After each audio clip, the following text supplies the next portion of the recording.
Outside of the Echo Chamber, the official I Dream of Indie Games podcast is brought to you by you, the gamer. If you'd like to join our mission to support indie visibility, head over to patreon.com/idreamofindiegames and bring a voice to the voiceless ones in gaming.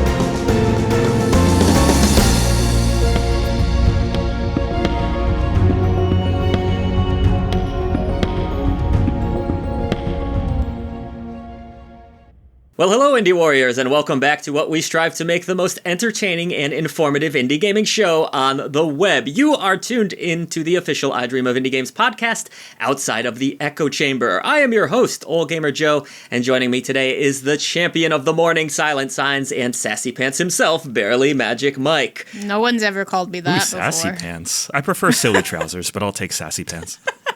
Our mission is to celebrate the incredible indie gaming scene, shining a light on its talented developers and publishers. We bring you daily reviews, first impressions, top 10 lists, the biggest sales that are going on, and of course, this very show, Outside of the Echo Chamber. And did I mention our new show now every Friday, all about hidden indie gems? You asked for it, we are bringing them. A huge thank you to everybody who supports independent content. If you share our love for indie gaming, well, then head over to patreon.com/idreamofindiegames, where you can get some amazing perks like this show 3 days early ad-free shows like upcoming indies, so much more, Discord access, the greatest indie gaming community out there. Your new community is waiting for you. In this episode, we'll dive into the latest indie gaming news as we do, share our recent gameplay adventures, present today's question of the day, and of course let you know what you can expect the week ahead right here on the channel. It's all about the Switch 2, of course. Our topic today will be whether the price of the Switch 2 means it's going to be DOA, dead on arrival, or will it still be able to succeed? All right, it was a mid-weekend, I'd say. Not the most eventful. I got an oil change, which is like the most aggravating way to spend money. I've asked the Discord community in the past, what are some of the stupidest things you have to spend money on? And oil change is one of those. I'm thinking about learning how to do it myself, Silent Signs, because this is so irritating. It's now over $100 to get my oil changed. Well, you also had to get a wiper. I did get one wiper, but still, it was like $81 for the oil alone, because now I have to get, the premium? It's not even a new car, it's a 2018. Here's the thing, though. They're going to try and upsell you because that's their job. Yeah, no, I know it's their job. We go to Valvoline. Is Valvoline nationwide? Yeah. Okay. So it is convenient, I will say. You just pull in, you get the oil change, you don't have to drop your car off, yada, yada, yada. But they are really getting pushy with the sales. Kind of reminds me of GameStop, how it's always like, well, if you do this, you get this, and you get this. And I understand that's the business model. I mean, but, I've never done that exact job before, but I have done a kind of commercial sales job, and I can confirm they're probably getting some sort of bonuses or commission for every time they upsell something. They are getting very aggressive with it. Like at one point, the dude got into the passenger side. He kicked me out of the vehicle, and then I didn't even know there was like this other compartment in your car where there's another air filter apparently on the right side, the passenger side, and he pulled that out. That took like 20 minutes of him just yanking that out, only to tell us that you could change this if you want. You're breathing in some real bad stuff, and it looked totally fine to me. But yeah, pretty damn annoying. The place is called Valvoline? I've never heard of that before. Is it Valvoline? Yeah, right? It's Valvoline. Yeah, Valvoline. I keep thinking Instant of oil change. Maybelline. Maybe she's born with it. Maybe it's Valvoline. Wasn't that shampoo or something? Maybe a makeup company or something? Yeah. Yep. Maybe it's Maybelline. Yeah, I remember that jingle now. But yeah, that was an annoying start to our weekend. Yeah, it was all downhill from there, honestly. No, we also went to a retro game store. Yes, in the nearby area. Cute. But we also found that despite the fun of looking through nostalgic things, we don't actually want to buy them anymore. That's kind of the thing. We're going to talk about this a little bit later. We had some comments from last week's episode about how GameStop is going through another round of closures. But whenever I go into a retro gaming shop, I love the idea of it. But then I see the aggressively high prices, and I almost never want to buy any of it. I was looking at a Castlevania Symphony of the Night guide from probably 1997, whenever it came out. And they wanted $70 for a guide that at one time was $10. And also was pretty beat to hell. Also, they didn't just have games. They had movies and music, and the records were like $50 each. Yeah, well, that's kind of becoming the norm in vinyls now, too. It's rough. Even new releases are up to like $40, $50, right? I just got a brand new release pre-order for $30. Wow, that's better. So why... For a physical, too? Yeah. Hey, that's not too bad in these days. I know. You know, it's easy to see why physical stuff is on the decline, because the prices are just completely outrageous at this point. Mike, you want to add anything? Yeah, about my week, it was a bit of a crappy one. Tuesday to Thursday, I had a stomach virus that I seem to have transmitted to both my husband and my dog at different times, apparently. So yeah, we had quite a week, but this weekend is looking a little better, at least for me. My husband's not doing great at work right now, I don't think, but I think he's on the tail end. So yeah, playing a lot of games this week to get. Any idea where the virus came from, or just a random bug out of nowhere? I have no idea. I had a very social weekend last weekend, too social, needed a full battery recharge after that, but it could have been any number of things. Who knows? That's it was true. Very you were with all those but... business associates. Who knows what kind of germs got transmitted? Probably a lot of handshaking going on, right? All that kind of stuff. Oh, yeah. On the topic of that, we watched Y2K. Yes, well, how is that on the topic of that? There was some way I was going to tie that in. Because there's a party? There was a party. And no. there's a lot of people? Something to do with technology. Huh. I don't know. I blew this one. Okay. All right. Cool. We'll We watched Y2K. Tell me about Y2K. Honestly, it was great.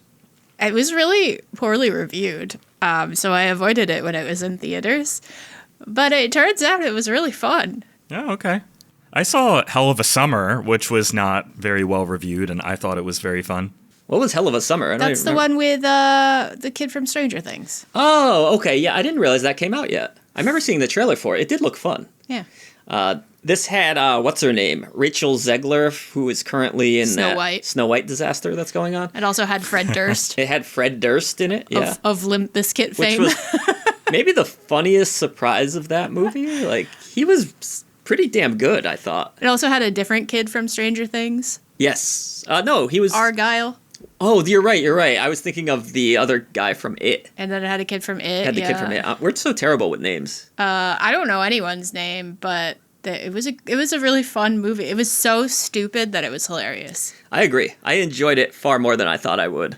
Also, they were really good, speaking of retro, of like setting the tone of the early 2000s, late 90s era with like the AIM and the music posters everywhere, the video store, and I don't know, it was really funny. Now, we all lived through Y2K. Do you remember how you felt in that moment? Were you panicked about it? Did you think the world was going to come to an end? Were your parents freaking out? My parents did not seem to care at all, but they were not technology people. No, they are not. How about yours? I was 10 years old or 9 years old, and nobody around me was freaking out, so I didn't really care. I was just playing my Pokemon, doing my thing. I remember my dad was vaguely freaked out because he had to do a lot of stuff for work to like prepare for that day. But on the actual New Year's Eve, we were just sitting there playing Chinese checkers. Oh, I love that game. Yeah. My grandmother had that. Which is probably the last time I remember ever playing Chinese checkers. But that was all we did, and it was fine. I am thinking right? Chinese checkers is the one with the marbles? Yeah. Yeah, that was a really cool game. Yeah. I used to love that. I wish I had that old board she had. It was like super retro. It's like they're really colorful, made out of metal or and something. like fun looking. Yeah, no, it was neat. It was really cool. So what else did we do? Yeah, Y2K we watched. We went to the retro store, but it was rainy. So that was kind of a bummer on any plans for outdoor events. We went to a typically dead mall, and there turned out to be like a event going on there. So instead of our goal was to go to Target. Instead of the empty mall we were expecting, we got like a mall full of people, and then we bought some hot sauce. That was great. Right. So we have a mall where literally the only thing left in it is a Target at this point, but they happen to be having an event. And yes, I always am a sucker for when I see I'll call them an indie almost, right? Support small businesses. Small business out there selling their hot sauces. I'm a huge sauce guy. I'm very saucy. You are saucy. And he had some delicious, I wish I could shout out his brand. I don't have the bottle on me right now. You don't remember it, do you? But, man, he made some damn good sauce. I tried out the one for the chicken tenders that he recommended. Yeah. And I can't wait to put some of that on my chicken. I love saucing up my meat. Okay. Any other excitement this weekend, or are we moving on to the next section? I got new glasses. You did, yes. Zenny Optical, I believe? Zenny. Shout out Zenny, not sponsored. No, not at all. Though their glasses are cheap. They do come out of China, right? Isn't that where that company's located? I don't... Your glasses said made in China. Well, you know what? I'm just saying. I love these glasses. You look like Bono. Thank you. That's what I've always strived for. She's got this yellow tint to her glasses. Yeah. They're very vibey. I wish I could see. I'll send you a pic here in the chat so you can feel included. I can throw the picture up on the podcast video if you want to. If other people want to know what these look like. They're blue light blocking. As long as you're okay with your face being shown. I don't care. Okay. You've all seen my face before anyway. Maybe. Some people probably don't even realize we were on cam for a few videos. Face reveal. We do so many videos that are off cam at this point. But on that topic, you're going to be doing an unboxing soon. We can't say what game, but we were invited very kindly to do an unboxing, and you have to go on camera for that. Are you nervous about your return to camera? I don't like being on camera. You don't? You don't like it? No. That's not that big of a deal to me. You know, we do it at PAX every year. Yeah, we do. Which, by the way, is coming up soon. But you notice we do that once a year. Yes. You know, our nice video camera has not been the best investment so far. We've barely ended up using it. I feel like the idea when we started out was to do a lot of on-camera stuff, and then it turns out people don't really care about on-camera stuff on our channel. They just want to see as much game footage as possible and listen to us, which is fine. It's actually easier. It's way easier to edit that kind of footage, but you know, once in a while, I like to appear on camera. Sure. You do the unboxing. No, I'm not doing the unboxing. Nobody wants to look at a 41-year-old dude unbox it. You are far more entertaining on camera, too, than I would be. So that's not true. All right, as far as what we have been playing, I cannot say a single thing. I'm under embargo, as usual. I think you're in the same boat. Oh, wait. I thought of one other thing I want to tell the people. Okay, go ahead. So we were going to She does this every week. We were gonna watch the movie yesterday. We were gonna watch Y2K. We did watch it. Well, yeah, but before we watched the movie, we were gonna go get snacks at the local grocer. Yes. And by snacks, I mean like a snack and maybe some. Oh, we hadn't had a drink for a while, so we were gonna pick up a couple of cold ones and a snack at the grocery store. And so we went, and I found a movie theater popcorn at the grocery store, which was really exciting. It's a giant bag. And we got a couple drinks. Yes. Nothing like fancy. I got crazy. I had a single White Claw. Yeah, I had a single hard Mountain Dew. Anyway. It ended up in a fist fight, and, you know, we were acting crazy. Oh, yeah, we were naked fighting. No, but That anyway. so tracks with you two. That so tracks. There's an image for you right now. We found our snacks, and we found our drinks, our singular drink. And then we found the Easter decorations section.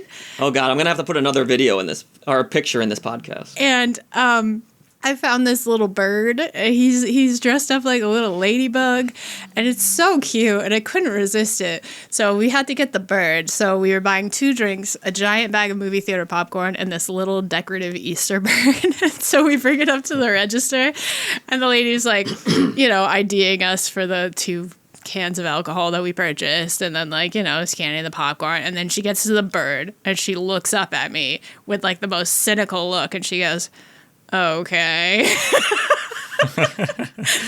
She's like, do you need help? Are you okay? She was like, all right. I guess they don't sell a lot of birds. I think she was just judging our evening, quite frankly. Yeah, it's just 2 drinks. There was a child with us. Just 2 drinks, some popcorn. The child's the one that wanted the bird, really. A bird? No, I mean, you kind of wanted it too. I wanted the bird. She supported me. We love a supportive queen. But anyway, I don't know. I felt judged at the grocery store, okay? Hey, it happens. I feel judged all the time every time I go in public, so don't feel bad. Okay. Someone's constantly, you ever think about that? Someone's constantly judging you in life, even if they're not saying anything. You can just tell you're being judged sometimes. I'm judged all the time. That's fine. I just thought it was really funny. Do you ever go in public and you're silently kind of judging someone's stupid behaviors or something like that? I'm usually observing, not so much judging. Yeah, okay, fair enough.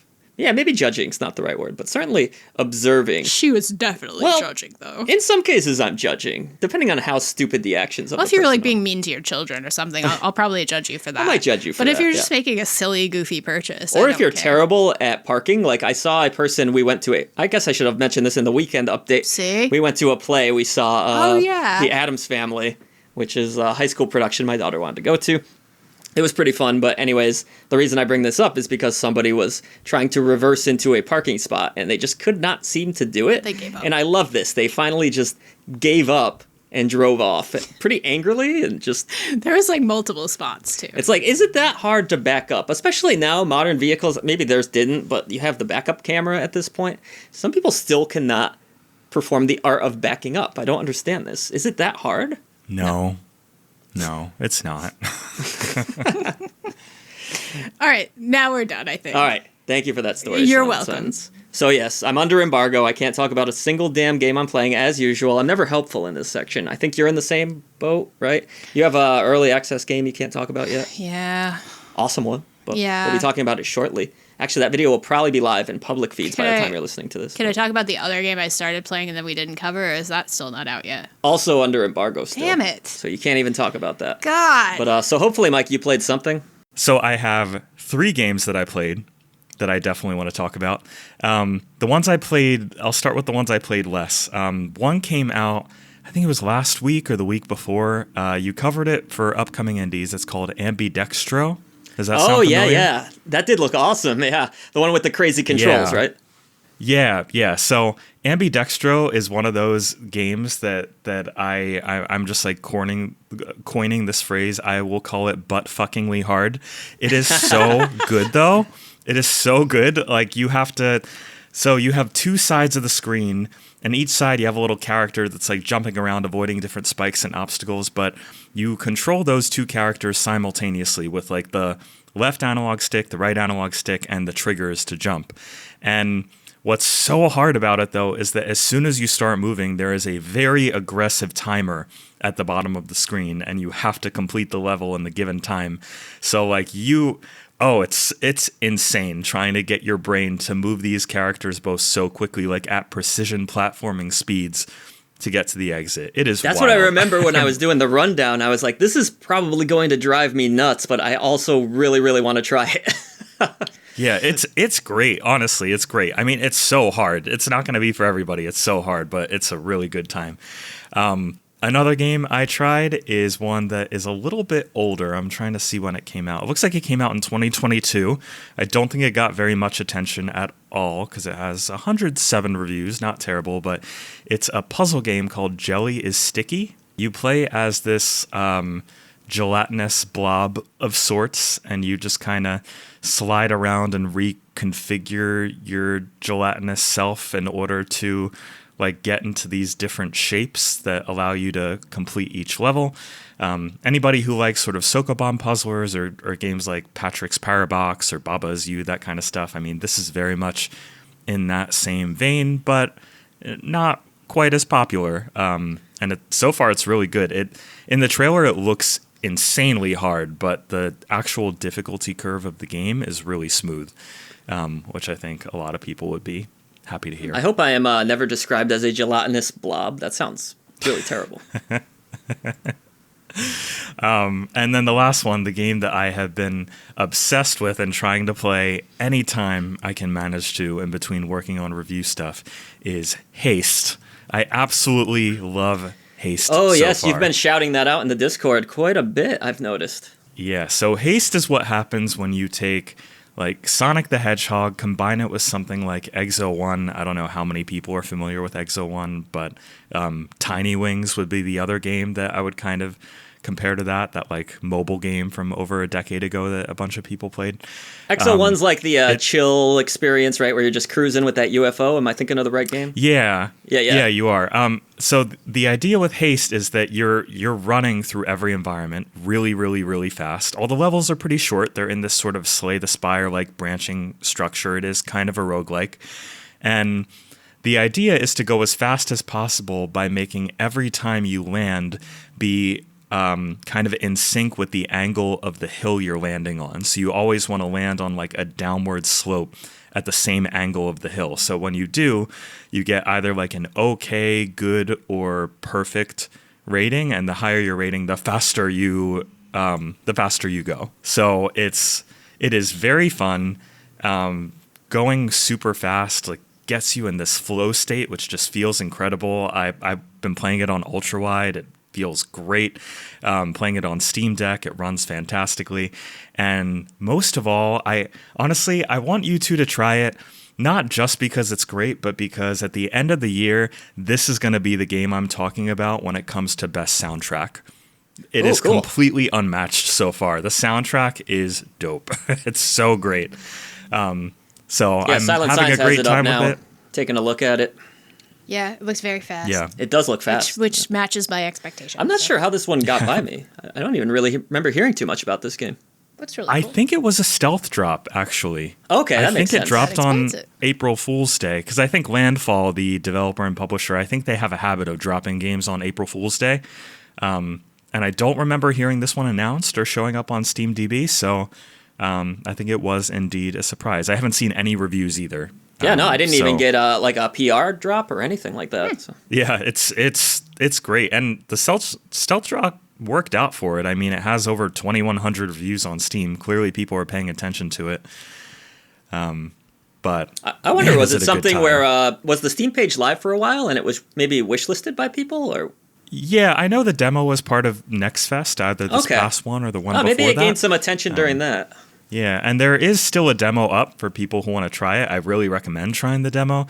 I will say that the whole gameplay loop of like jumping and diving and jumping and diving and like trying to go as fast as possible, it takes a little bit of time to really get a feel for it and not accidentally slow yourself down. But man, once you feel it, it has like an iron grip on you. It's good stuff. It might be one of my favorites of the year. We'll see. Very cool. So make a note of nearing that. The halfway point. Silent Signs. Yep. We got to try out Haste before the year ends. I'll make haste and try. How did I know? How did I not see that coming? It's crazy. Was that it? Anything else interesting? Yeah, I think, other than review stuff I can't talk about, I think that is about... Oh, wait, okay, all right, I'll point out one more. This one's really stupid. You ready? Really dumb, but it's cute. It's called Seal World. You have to look it up. Seal World. Like the singer or like the animal? Like the Probably animal. not the singer. Oh, the animal. Okay. Singer, that would be an interesting choice. But yes, the animal. And you'll see a Steam page with a very simplistic looking rotund little seal. Oh, I see him. It's a little 3D platformer where you this looks like around. A Mike game for sure. You go around collecting fibsh, not fish, fibsh for some reason. Everybody calls fish fibsh, and it's just very cute. You know, if you ever want to play like a cheap little game that costs they look like $5 to get it on squishables. sale, and I love it. They're squishables, totally. That's amazing. yeah, all the dialogue is super silly. Nothing too difficult or anything, and I could see somebody getting bored of it pretty quick. But it's it's a short game too. It's just a cute little thing. It's the sort of thing that will never get a ton of attention and isn't too complicated, but if you want a cute maybe little a seal good game. Candidate for our future indie hidden gems lists that are coming up. So This looks great. Yeah, totally. Honestly. Totally. Oh, yeah. It's so cute. Fibsh. it does look pretty cool. All right, well, always an eclectic mix from Barely Magic Mike. You just never know. Yeah. Each and every week, you'll learn about some hidden gems. So. I have one more. Sorry, I have one more because I didn't. Absolutely. I didn't join you guys for the podcast last week, so I forgot to mention I finally played my first Cosmo D game. You guys familiar with Cosmo D? I am not, no. So Cosmo D makes very, very weird sort of narrative games with some kind of RPG elements at times, some like dice rolling sort of elements. He's made the Norwood Suite, Tales from Off-Peak City Volume 1, which is what I played. Betrayal at Club Low is another game from him, and I think he has another one coming out this year. He definitely has a following of just people who like his super weird style. Like in this game, Tales from Off-Peak City, you enter Off-Peak City, which is this bizarre place where like the buildings sort of seem alive, some of them at least, and you go to this pizza shop and you can make pizza out of like chocolate chips and fresh mozzarella and pieces of brain if you want to, and like you can do also, no matter what you make, whoever you deliver it to is going to find really bizarre, stupid ways to compliment it. It's a I don't know how many times I can say weird. It's one of the weirdest things I've ever played, but it's so confidently weird, and the dialogue is so fun that for a game that takes about 2 hours to beat, it's really hard for me not to recommend it. It's pretty great stuff. I love a game. I can't wait to play more of his games. Where if I'm looking at the Steam page and just looking through the screenshots, I have no earthly clue what's going on. Those are often the best ones. Yeah. Yeah. There's like definitely some a good cows. hidden gems highlight. It's a cult classic sort of thing. There's a building with a face. All right, Mike. Well, thank you. It's always interesting what you've been playing during the week. And I do have a question for you, actually. Seeing you're coining the phrase butt-fuckingly difficult, can I use dick-jerkingly hard? I don't see why not. Okay. I don't see why not. I Where's love that for my you. phrase? You got to come up with your own. I don't know. Those just aren't my style. Finger looking good? No, No, that's already KFC. been coined. Oh, God.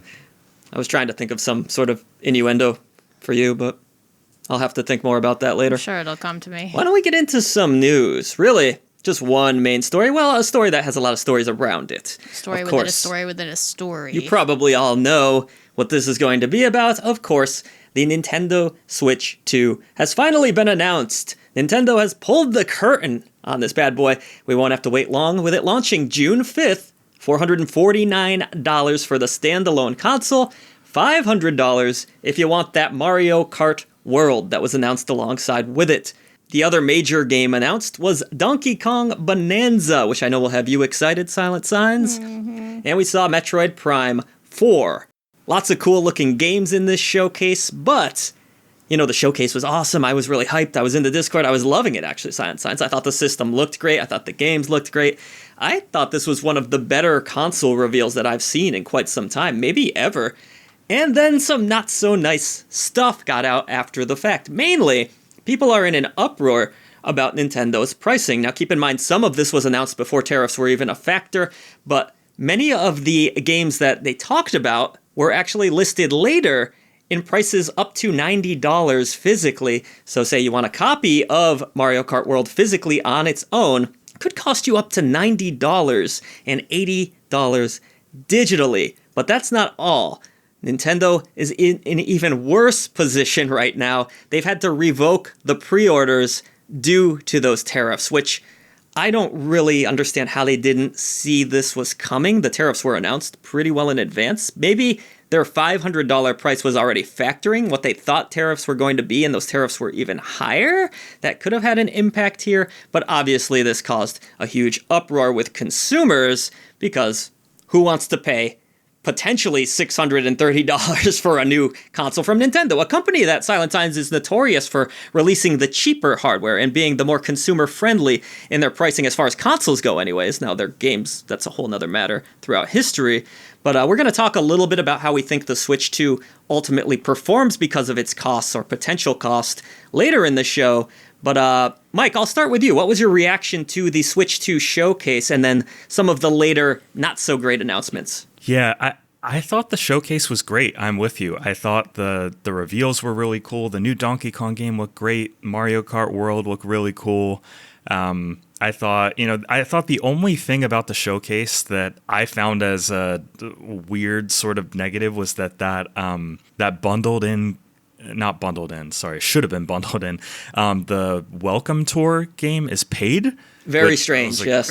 Are you kidding me, Nintendo? That's like, that should absolutely be a free game. Even if it's like $7 or $10 or whatever, it's like, come on, now you're nickel and diming. Sorry, Mike, I don't mean to interrupt, but Silent Signs might not be aware. Basically, there's this tutorial style game that shows you. Aware. Okay, you are. So the Switch 2 tutorial game, they're going to actually price it, which is very strange. Anyway, sorry, Mike, go ahead. Yeah. So, after the showcase, I was like, all right, tell me when to pre-order. I will pre-order because even though there's not a ton of stuff at launch that I want to play, this console's not going to get any cheaper, and I might as well, have it in case they run into supply issues. Now, I don't know. I mean, if the price stays relatively the same, I will still probably pre-order or at least keep a pre-order at a retailer where it's easy to cancel, like Amazon, just in case like the tariffs affect it significantly. But if the tariffs make the price go up to like $600, I am not pre-ordering because that price will go down eventually. And it's just not that important to me. As far as the games pricing go, come on, Nintendo. I'm really sick of people saying this is an inflation issue. Obviously games have been getting more expensive. They reached the $70 price point in the PS5 Xbox generation, but anybody saying that Nintendo needs to price Mario Kart World at $80 digital, $90 physical either has a vested interest in convincing you that's the case, or they're kidding themselves, because Mario Kart 8 Deluxe on Switch sold 67 million copies the last time I checked.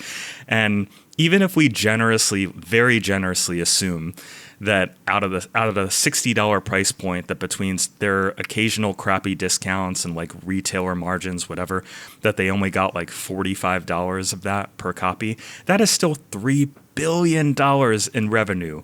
On that one game alone, yeah. For Mario Kart, for one game. You're telling me they need to raise the price? They don't need to do anything. They have a semi-captive audience, big Nintendo fans, Mario Kart fans, and this is them deciding, let us see how much we can exploit these people. And let's remember too, it wasn't long ago they sold Zelda for $70. That was a first for them, and that sold 20 million copies at that price. So they don't need to do this at all. And if you think that they need to sell games for $80 to $90, then I don't really know what else to say other than Nintendo is manipulating you or you are brainwashed. I really don't know how else to put that. Yeah, this is capitalism. I mean, if they can sell it, if they can still sell a ton of copies at that price point, then it kind of justifies the business model. And they will. And I think they will, too. It's not my place to have a problem with that, but yeah, they probably will.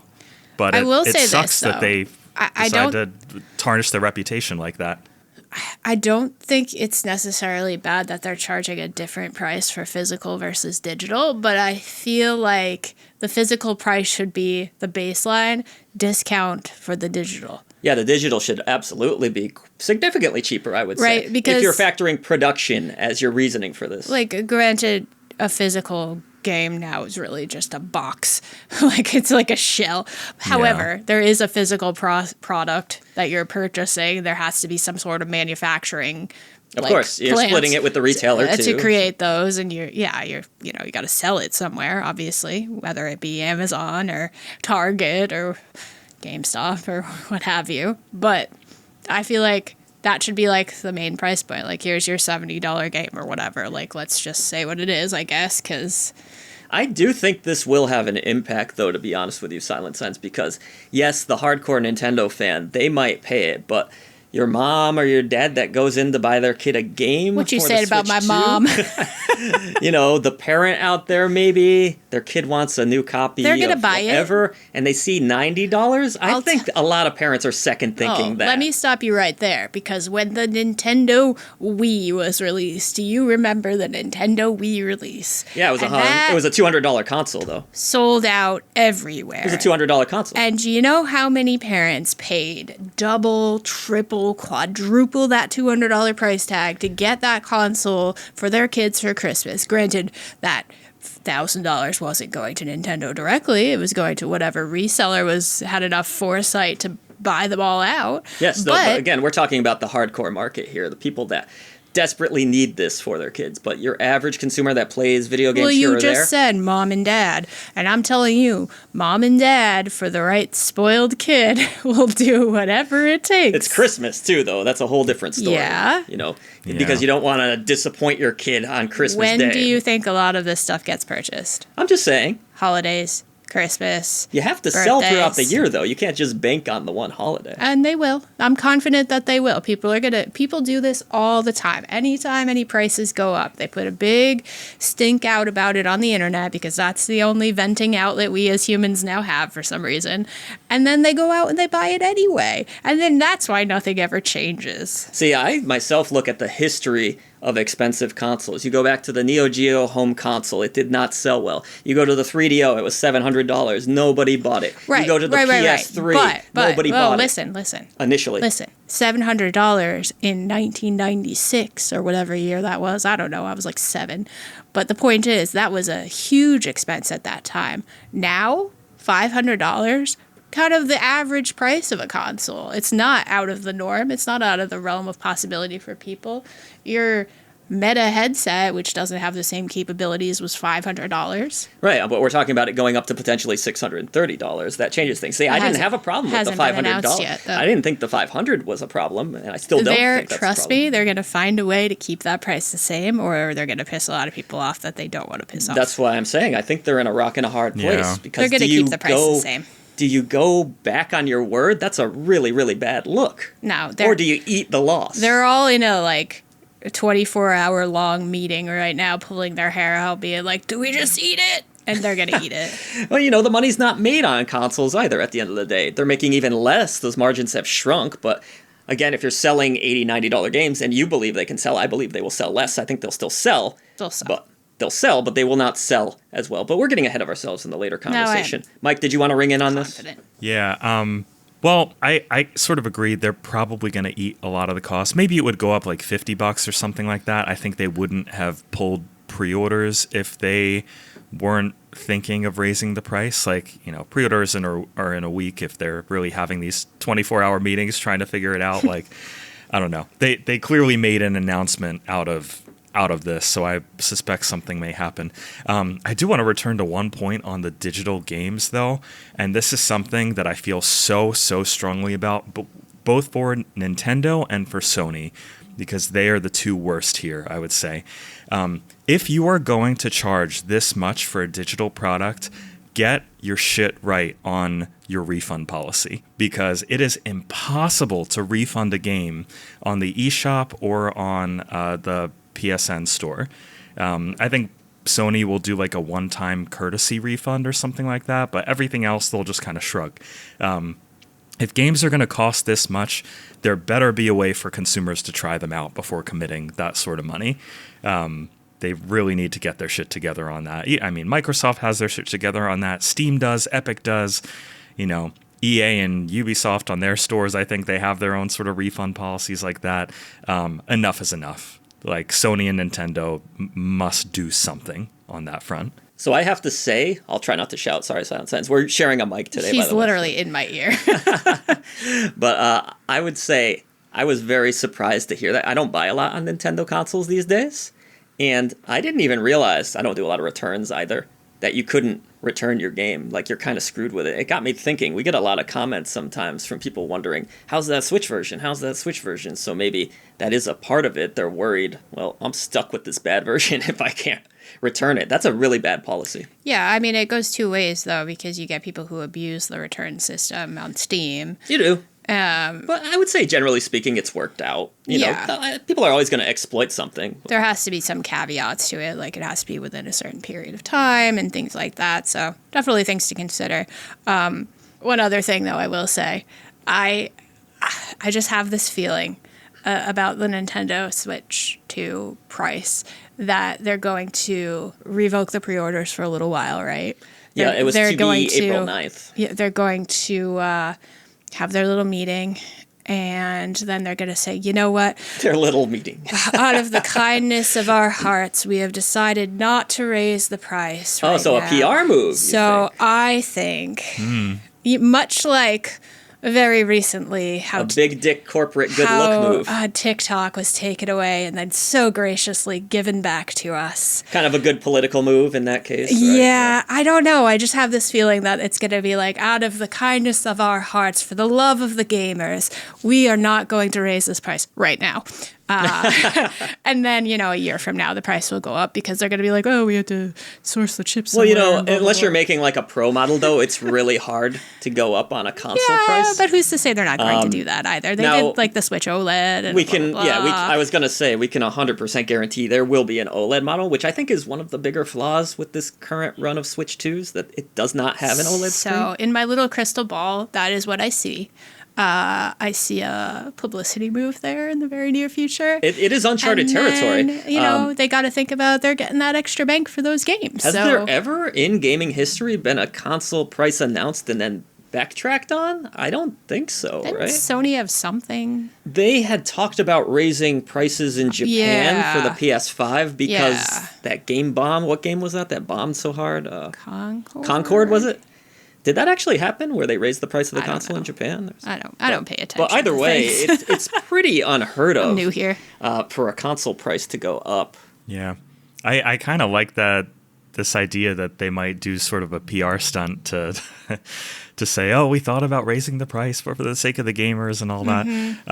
That would be interesting. I could totally see that happening. That said, I think the tariff on Japan was 48%, 47%. I think the bigger problem was Vietnam is where the Switch 2 is being manufactured, and they have a 45%. Now, Vietnam, they've come forward. I think that's what I'm referring to, yes. Yeah, yes, that's what I'm referring to. They have come forward and said they'll work with the U.S. to have zero tariffs both ways, so we'll see how that plays out. Just know, those of you listening to this point, I'm just going to post, I told you so. Hey, I would love for you to be right. You'll all know what I'm talking about. That is the best case scenario, honestly, though, as big dick energy as it is, because the consumers should not be paying $630 for a new Switch. That Nintendo has never charged that kind of money for a console. Granted, I know inflation, everything, but that is going to be brutal, and I do believe that will hurt sales quite a bit, because history shows us people do not want to pay that much for consoles. Yeah, that'll hurt sales a lot. I think that'll hurt sales a lot. The price point right now, I think, is totally reasonable, but I think it gave some people some sticker shock even as is compared to the original Switch, which I think released at $300. $350, something like that. But, yeah, but this is a much more powerful console. It sounds like it's more powerful than the Steam Deck. I'm not really sure. They haven't released many specifics, but I know it's DLSS enabled. I know they have some sort of hardware ray tracing on board. Yes, relying on AI quite a bit too. Yeah, true. They're having, they're talking about 1080p, 120 FPS on Metroid Prime 4. I mean, for a handheld, this is unheard of stuff. So $450 as a base price is, in my opinion, completely reasonable. What it becomes might be unreasonable, but I think people are already a little bit worried about the price as is. So if it were $600, people are not buying it. Let's be honest, though. Is this console really $450? Does anyone want that model without Mario Kart? I feel like that's just a way of selling the console for $500 myself. Yeah, I agree. But everybody's getting Mario Kart. Right. It'd be pretty silly not to. All right. That kind of takes away from our question later, but we'll get back to our discussion about the Switch 2. There's some Switch 2 announcements related to all of this, though. Sorry, did I just hit you? You just elbowed my boob. Sorry. I did not mean to touch your boob. Rude. Some other Switch 2 announcements included a Switch 2 camera. Reminds me of the old Xbox Vision Cam back in the day, or the iToy, going back even further, yes.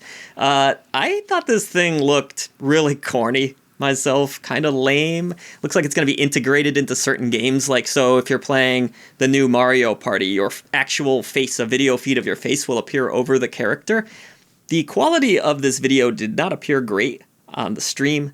It's a $50 camera, to be fair, so I wouldn't expect much.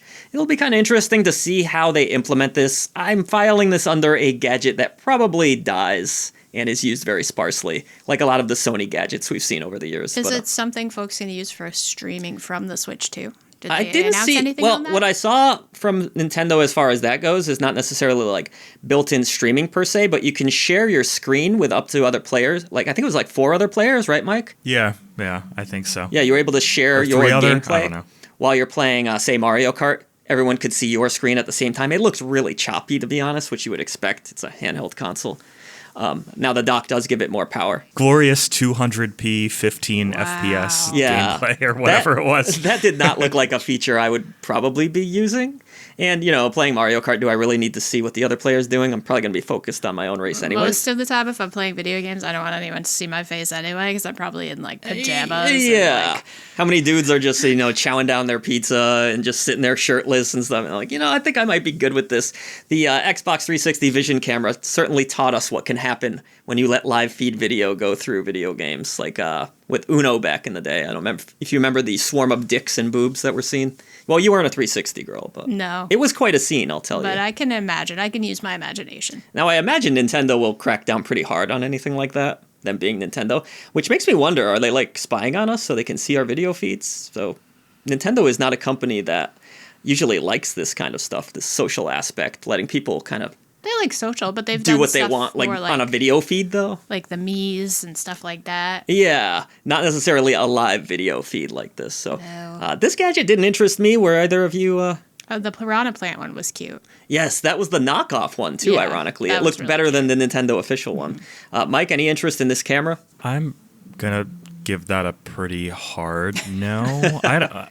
I'm with Silent Science. I don't want to be seen while I'm playing games for the most part. I don't have my makeup on or anything. Exactly. No, I just I have no interest in people seeing my reactions and stuff. And I'm very confident that anybody who buys this camera is just going to be playing with other people who don't have the camera, and it's just like a little avatar that's up for them instead. I don't think the scenario that Nintendo presented, with 4 people playing and sharing their screens and having their face live while playing Mario Party or whatever, I think that is a really fringe scenario that you're not going to see very much at all, especially if with the prices as they are and how they will potentially be. Whether it's $50 or whatever, everybody's going to view it as completely unnecessary. Other than a select few. Yeah, we'll see how it's implemented in the games. Maybe it'll prove us wrong, and it'll actually be a fun integration, depending on... Nintendo has a history with these party games and stuff, and I can't say I haven't had some fun with camera motion games in the past. I think there are fun things they can do with them, but the scenario that they're presenting of you with 4 friends playing Mario Kart, probably not one of them. Yeah, and you're also limited with a $50 camera. How good can that thing track you? How cool is the implementation going to be? Is it going to even look halfway decent? Didn't look like it based on this video, so I'm gonna pass on the camera right now. We'll see how that kind of plays out. But also, we're all middle-aged. Maybe the kids are excited about that. Maybe so. We have to factor in that there is a whole generation of people that might be playing that might have a different interest than we have. often forget as adults that sometimes argue about video games that a lot of kids like Nintendo. And it's not always for us, and that's okay. Yeah. Also, how does this camera work when you're playing on your couch? Do you have to have it right up in your business for it to kind of cut off your face? And clearly these people were sitting very close to the camera. My guess is maybe it's stream. Maybe it scans your face and kind of tracks you a little bit afterwards, and it's probably going to be bad. Also, can you only use that docked? Or it seemed to be like a USB wired type deal where you could move it around a little bit, from what I could tell. But whatever. Yeah, who wants to pick up their Switch handheld and be like, "Oh, let me set up my weird little camera off to the side while I play my handheld device." Yeah, I don't know. Again, they're trying something, but whatever. To go back through gaming history, these cameras don't have the best track record. You look at how the PS4 camera worked with the VR, and that was kind of a mess, and nobody really video chatted with it or anything. You know what would be cooler, and maybe this is already a thing that's available, and I'm just ignorant to it.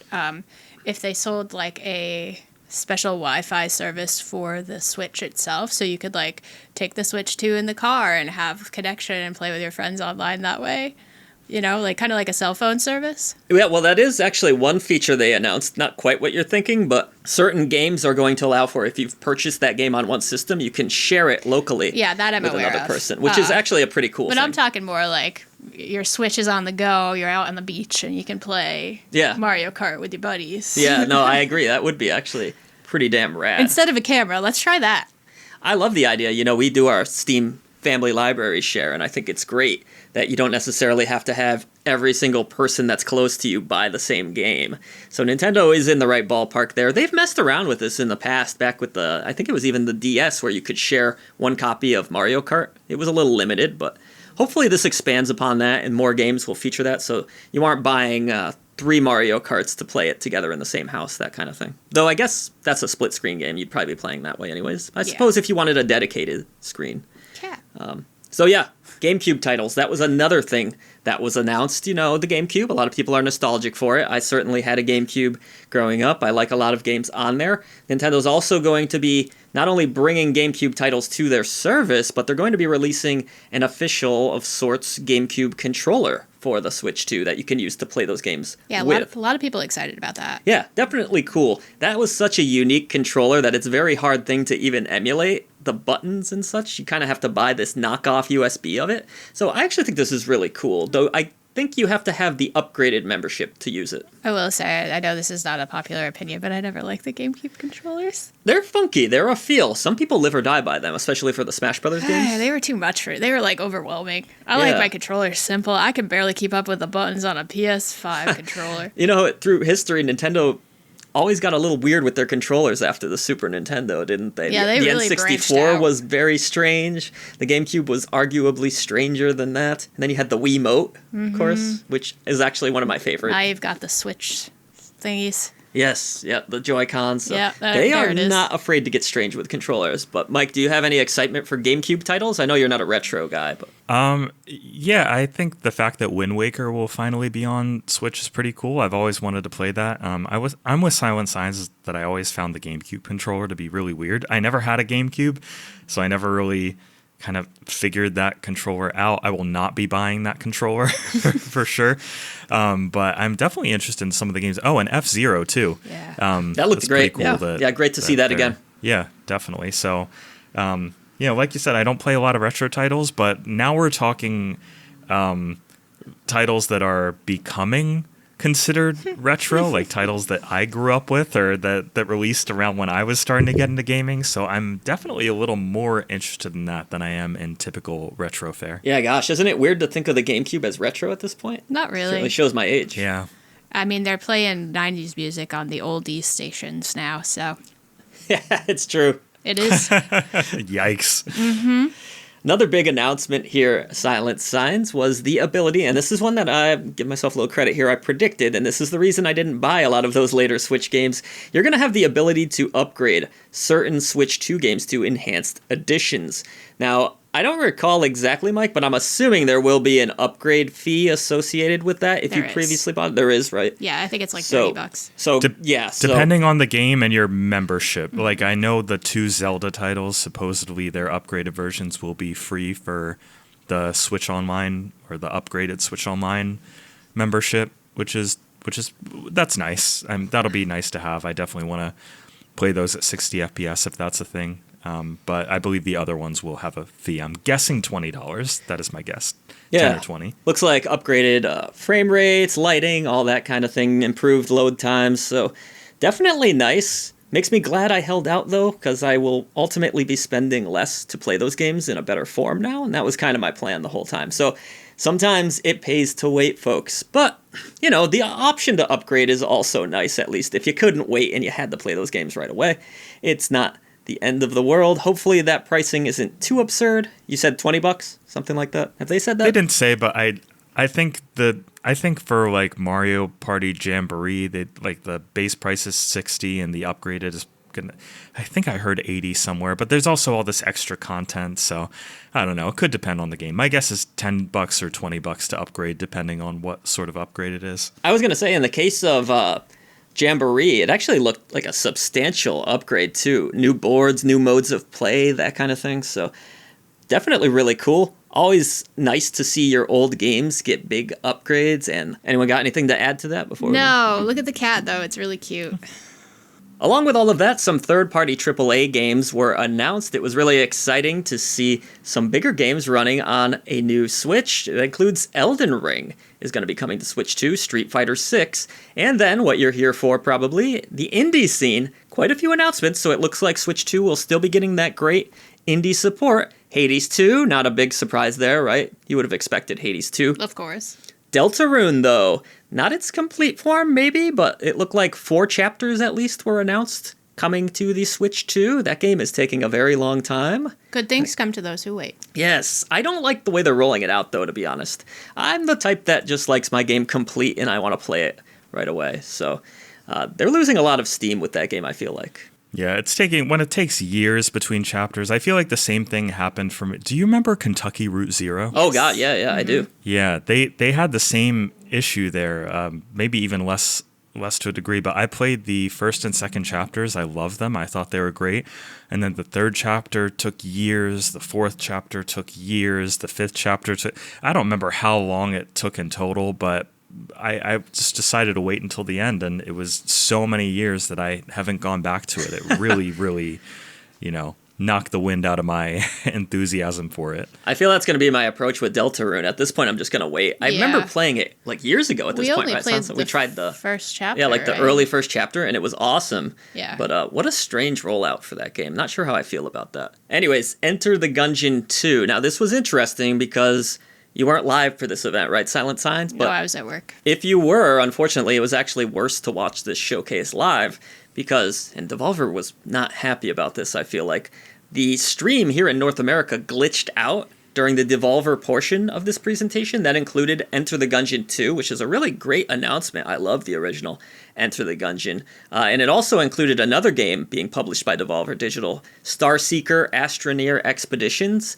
If you watch the feed live, that cut out and it was a weird mesh of like previous footage in the stream playing over the narration of Enter the Gungeon 2 and Starseeker, so you didn't actually see the games, but the audio was all off, and it took whoever was in charge of the stream a while to catch up. Now, this didn't affect UK and other markets, I guess. It was just the North American stream. That's a bummer. But that's a real bummer for Devolver to be in that situation where they have this huge, huge showcase. They're going to be able to show these games to a lot of people live as it's happening, and that probably pissed them off pretty bad. You have any reaction to that? Yeah, they have a right to be kind of upset. That's you paid to be at a showcase, I imagine. Oh, definitely. So you're paying to promote your new products coming out, and how are you going to promote them if people can't even see them? Unless, it was in their contract that, hey, Nintendo will do this for us, that kind of thing. I don't know the specifics there, obviously, but... Either way, it's definitely disappointing. Yeah, Mike, were you the victim of missing out on these announcements live? Yeah, I mean, I couldn't... When the stream froze, I thought it was just happening to me, but then I saw all the comments like stream frozen, stream frozen. And I felt pretty bad for these Devolver developers. I really hope Nintendo made that right for them somehow. That's a significant announcement. Both of these games, obviously, but Enter the Gungeon 2 is something people have been anticipating for a long time. One of the most fondly looked upon indie games. So that's a real bummer. I did feel bad for Devolver in that situation. I'm confident that Devolver will be okay. I'm sure. I'm sure, but that sucks. Enter the Gungeon is a game people will play. Absolutely, yeah. Did you end up going back and seeing the footage of Enter the Gungeon 2, Mike? I saw the trailer. I feel like it wasn't much. They didn't show a whole lot, but just kind of looked like 3D Enter the Gungeon. I like Enter the Gungeon. It's not really a game for me because it's like kind of a strict roguelike. There's not a lot of meta progression. I just kind of felt like I was hitting my head against a wall at some point and just not progressing at all. But it feels great to play. It was very fun for the time that I played before I gave up. Another little funny moment in this showcase, Hollow Knight Silksong. It does appear, all those shouts out there in the chat, where is Hollow Knight? But it appears for like maybe 4 to 10 seconds tops in a sizzle reel. Kind of showing me that they still don't have a lot of confidence in this game ever coming out. I thought that's hilarious that it's like the first time Silksong is mentioned in years, and it's for like 3 seconds. I feel like they don't want to like borderline a troll. I feel like they don't want to like get people's like hopes up. Maybe it's just all a ploy though. They've fully finished the game and it's gonna release like 2 weeks from now. That'd be hilarious. Or like at launch. I'm kind of in the I no longer care about this game category. I'm sorry, I know a lot of you people out there do, but when there's so many Metroidvania games released in that time period that I could play that are really, really great ones too, Hollow Knight Silksong just, I lose more and more interest by the hour in ever even caring about it. It's a victim of just hanging in limbo for far too long. Do either of you care at this point? I'll play it. I didn't care to begin with. I'm sorry, Metroidvanias aren't super my jam, and Hollow Knight, I really liked what I played of it, but I found it really unforgiving. Found it a little too Souls-like-y for me, so you heard it here never first. finished it. I got like 8 hours in. If I Dream of Indy covers Silk Song, it'll be me. I doubt we'll even be sent a copy. It's probably considered one of those larger, even though it is an indie project at this point. So much money has had to have been sunk into that game in this development hell that they're in. Other games shown, Story of Seasons. Not too familiar with this series. I know a lot of people like it, kind of cozy farming type deal. Yep. They announced one of those. Puyo Puyo Tetris 2S. Going to be an updated version, which is, I like these games, Silent Signs, quite a bit. Mm-hmm. The Puyo Puyo Tetris series is great, so I'm always down for an updated version. Rune Factory, Guardians of Azuma, probably more in that AA category, but the Rune Factory series, another one that's been around for a long time. There was some more indie AA game announced, but that pretty much covers the exciting ones. So, of this list, which got you all the most excited? Or of all the games Nintendo showed? I don't know. The only games I was really excited about from the showcase were, Mario Kart looked great, Donkey Kong looked great. I don't know. A lot of the other stuff that wasn't super my jam. I can't think of anything where I was like, wow, I can't wait for that, especially on the indie side. I'm not really playing indies on the Switch that much. I'm mostly playing them on the PC or the Steam Deck, but so maybe I wasn't paying such close attention at that point, but nothing looked bad. There was another Souls game announced too, right? A new Soul style. Dusk Bloods. Is that what it was called? The Dusk Bloods? Right? Yeah, the multiplayer, 8 players. Oh, that's Souls-like okay. Yeah. Thing. Doesn't look like my thing, Bloodborne-y, but not Bloodborne. Yeah, I know people were definitely excited about that too. So, yeah, Nintendo's first party looks good. There were some cool indie announcements here. Unfortunately, the whole thing with Devolver kind of sucked, but overall, pretty cool showcase, I have to say. And then all the stuff around it, as we talked about, got a little weird after the fact. So, most importantly, though, will David Wise be doing the soundtrack for the new Donkey Kong game? I don't think they said one way or another there. This is very important to me. We were just watching videos of David Wise performing live. Oh, he's so good. I love that guy so much. That man made the songs that, made my childhood. And just to see that he looks like such a delightful human being.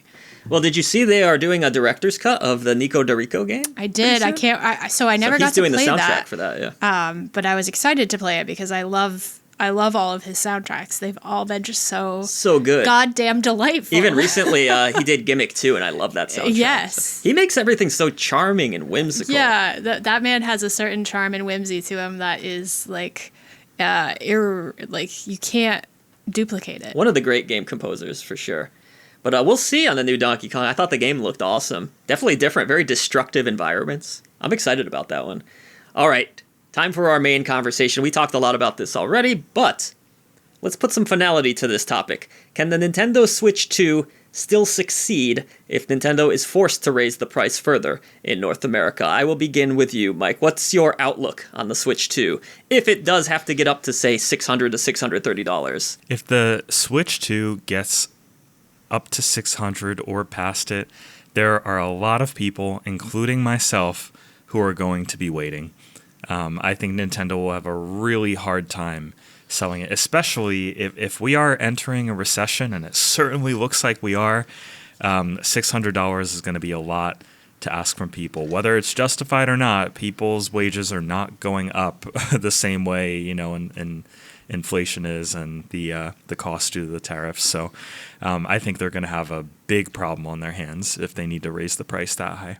I would agree with Mike. It is, again, I mentioned this earlier, very, very difficult throughout history, even when the economy was in a better place, to sell a console at $600+. History shows us this does not work out well. Silent Signs, where do you stand?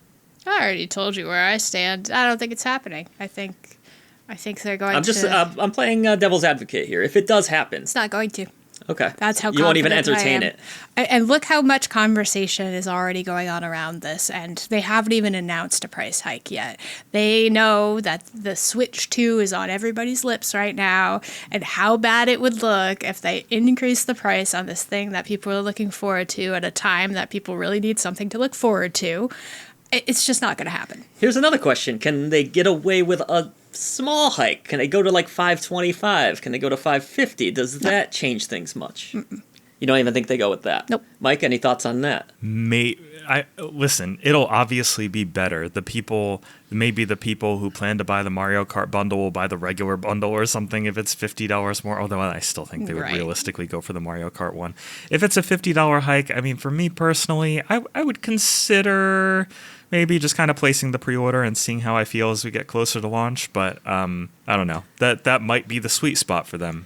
I'm not sure. Well, the whole point of the Mario bundle is to save that money that Mario would otherwise cost you, right? So at that point, if you're going up further on the console, then would the price of Mario Kart standalone also have to go up to kind of counter that? Oh, no way. Yeah. No way. Bad The situation. games themselves. See, none of this makes sense. The games themselves, Right. There's no way that could go up anymore. Right. No way. Otherwise, No then way. the Mario bundle has no value. But that's what I'm saying. That's why I just don't see it happening. All right, fair enough. But you'll have to let us know, everybody, in the comments below. Is the Switch 2 doomed if the price does go up? At $500 even, can it still succeed? I think it can. I don't think it will do as well as the original Switch. I've been saying that the whole time. I think Mike's been with me on that one as well. I think you too, Silent Signs? It's going to be real hard to surpass. I mean, One of the great consoles of all time, but sales-wise. not even just that. Just all the things that happened during its lifetime, from the pandemic to the Animal Crossing bump. and you can't replicate that. Yeah, it's happened a few times in history. Really, the PS2 and this, and the PS2 had the DVD player. The Switch had the pandemic. So, does another life-altering event like that take place? Maybe, but God, I hope not. I've had too many life-altering events in my lifespan. Hey, DVD wasn't a bad one though. Come on, that was cool. That was fine. There was other shit going on. All right, last week Mike wasn't here. We talked a little bit about the state of gaming retail, but you'll be able to catch on, no problem, based on these comments. Let's read one first. Go ahead, Silent Signs. It's from Butte 2013. I think as the new generations who are used to not leaving their house to do anything become more of a dominant market force, game stores will become more scarce. A lot of companies like the idea of consumers purchasing games and not owning them, which is a big factor in the manipulation of consumers to accept digital-only games. Yes, they go on to say, my thought as a former GameStop employee, screw GameStop. They buy out successful companies and then sink them. GameStop's anti-consumer and anti-employee policies are what causes their closures. I would rather have EB Games back, an example of one of GameStop's victims, than support GameStop. Well, I think we would probably all want EB Games or even Funko EB Games. Man back, but on this topic... Yeah, same. I liked them so much better, too. always. It's interesting. We were in that dead mall, as we mentioned at the top of this show. Yes. We walked by the one remaining GameStop, which has been there pretty much since I was a teenager, and they have a sign on their door now. It looks like they weren't opening either. It was Saturday at 10. I don't know if they open later Saturdays, but they were not open. And they have a sign on their door saying, "We don't know when we're closing. Please stop asking us. If you know something, let us know." It was a very passive-aggressive sign. They had several passive-aggressive signs, so I think that's just their personality. So they're getting asked about this a lot, but clearly that location is going to be closing. But we already knew that because our mall's getting bulldozed soon. So yeah, that's a surprise to no one. Mike, any reaction to this comment or the general state of gaming retail? Oh, well, I didn't get to join you guys last week, but GameStop's demise is a long time coming. And as much as I thought the short squeeze was hilarious and really fun to follow and even participate in with since I did some buying and selling of the stock myself, I think it also propped up a company that by all principles of capitalism should have failed a long time ago. GameStop is so anti-consumer. Just this past Black Friday, I got a few games from GameStop, a few games that were new, supposedly, and they did not come shrink wrapped. Instead, they came in, they came opened and they had stickers on them that were impossible to peel off without getting tons of sticky residue all over it. You all still deal with that? So all three of those terrible. games, yeah, the three games that I got new from GameStop all stick together on my shelf now because GameStop is a piece of shit company. Their website sucks. The way they treat their employees sucks. The way they treat their customers sucks. They're so like they're always trying to trick you with prices and sales and deals and whatever. Like they're never transparent about anything. Oh my God. GameStop's demise cannot come soon enough, honestly. Jeez. Honestly. Usually if my games stick together, it's my own fault. Gross. What are you, drinking Mountain Dew and playing? Totally. Spilling soda all over the place. I hate that for you. Another comment here. It comes from Amy Gear. Thank you, Amy, for writing in. 2217. I just hope for everyone's sake that GameStop doesn't go out of business, so we do still have supporters that want to see GameStop live. Any reaction to that, Silent Sons? Do you get it? I do. There's still, there's people who still want physical places to go, a brick and mortar store to purchase their games. Maybe GameStop shouldn't be the only option for that, you know? Yeah, absolutely. I would love Fully agree. if there could be more mom and pop type game stores Also, out there. Is it just me, or like it seems like every GameStop I walk into now smells really bad? I don't mean to like say it's the people going in there. It's just like they are not upkeeping the stores or something anymore. I have a strong smell of pee every time I go into our GameStop. That is weird, and I don't think it's us. Is it us? I don't think so. Yeah, I don't know. I don't know. I always tell you guys to stop being in GameStop, and you never Can't listen help to it. me. I just get excited. What was I saying? You're excited to go into GameStop because you pee everywhere? I don't know. Right. Far too excited, Right. yeah. So, yeah, I don't know. I'm a little torn about this because I do understand that people want a place to physically go. I just wish that GameStop didn't have to be that only place. Yeah, no, I think I'm good with GameStop. I don't need them around anymore. Maybe I'm a villain for that, but, that there was a time and things change in life, and I'm okay with GameStop being sunsetted. It's fine. They're not a good company anymore. Why do I want a bad company to hang around and get worse? It's also some people's jobs. Yeah, no, I understand And that part of it. livelihoods. And hey, I hope they land on their feet. I hope they do better things very soon. Another comment here from Travis B. Plank. Not at all. In the same way that physical antique stores will stick around, so too will physical game stores. There are some consumers that just want that tactile experience and physical collecting.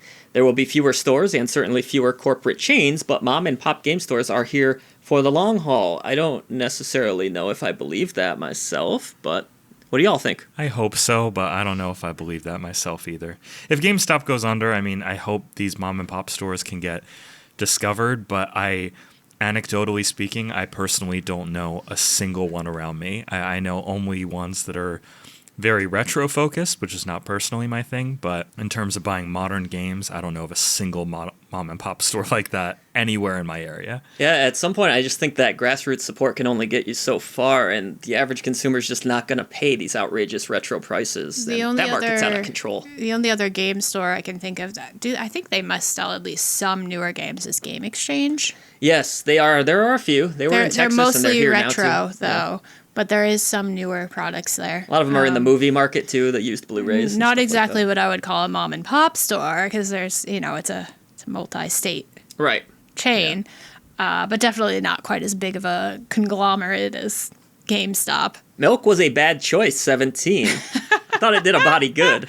No, that's from Anchorman. Oh, is it? Milk was a bad choice. Oh, okay. Yeah. I haven't seen that in a while. Good call.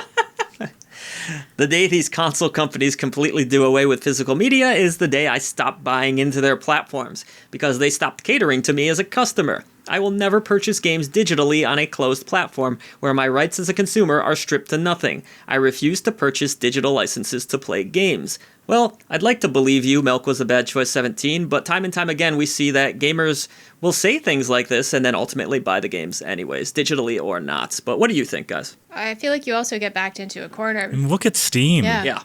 Well, because, what if the game you really want to play isn't coming out physically? You're buying it. Yep. Are you depriving yourself from playing that thing you really want to play just out of principle? I mean, maybe you are, but We have literal data showing you buy it, so. I mean, not you specifically. Yeah, right. Maybe you do stand on principle, but I think a lot of folks, if you're presented the option of purchase this game digitally or not play this game at all, You're going to buy it. I think you still gotta want to support the developer and all the hard work that they put into the game to enjoy that experience that you want to enjoy.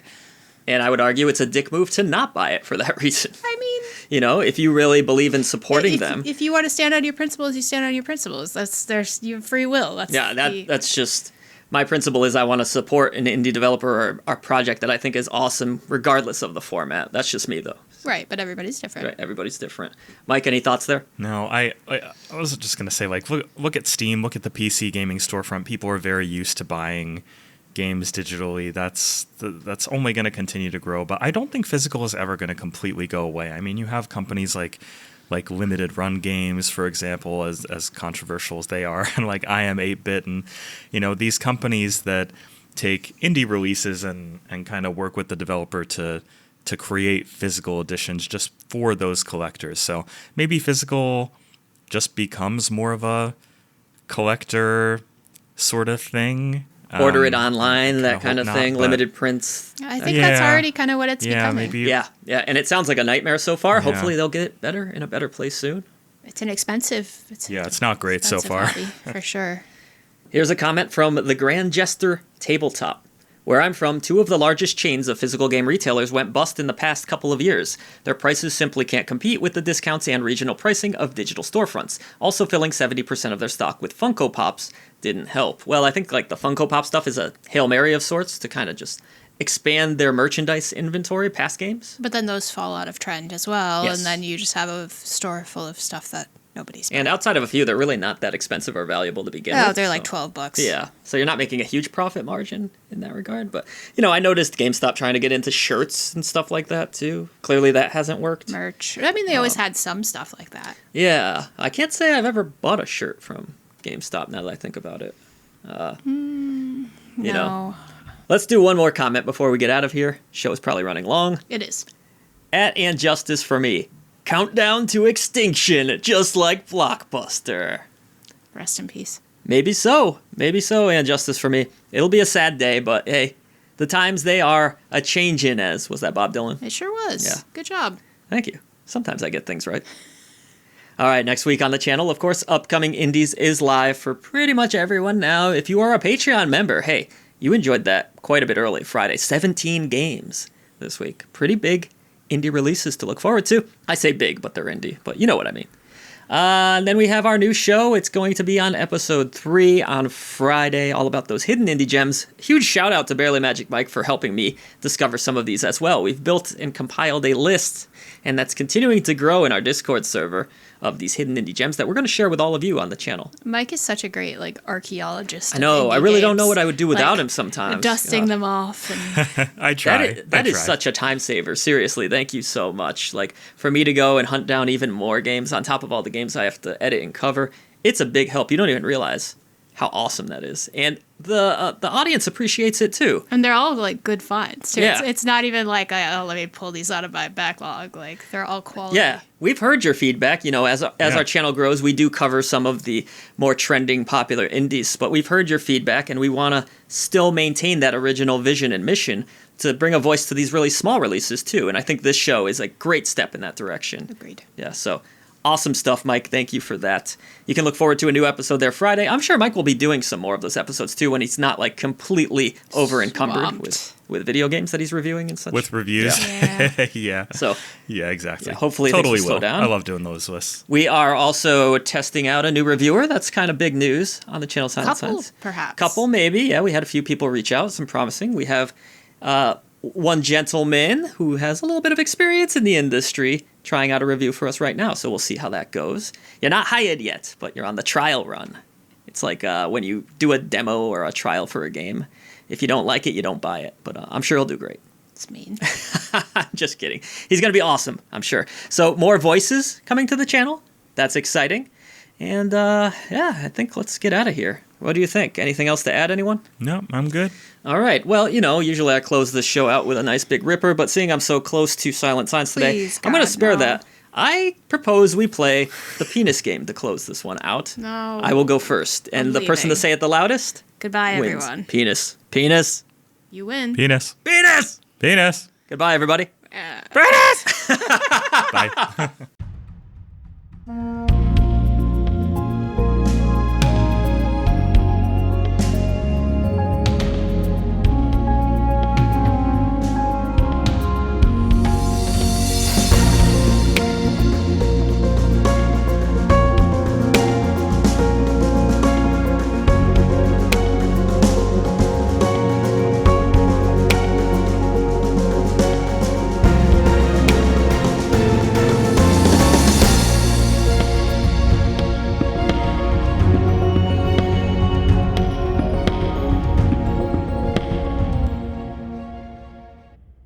far too long, you, the gamer, have been denied honest gaming coverage. Indie developers and publishers have lost their voice, but no longer.